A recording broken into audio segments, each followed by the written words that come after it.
Tallahassee traffic alert for drivers next week. The city is starting construction on a traffic signal upgrade this Monday. That construction will be at two fairly busy intersections along Martin Luther King Jr. Boulevard. One will be at the intersection of MLK Jr. and Tharp Street. The other intersection just next door, MLK Jr. and Northwood Boulevard.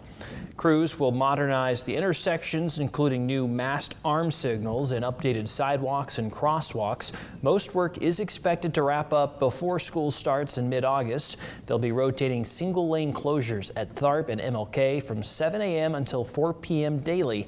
The intersection at Northwood and MLK will be completely closed during that same time frame, with detours using North Monroe and West Tharp.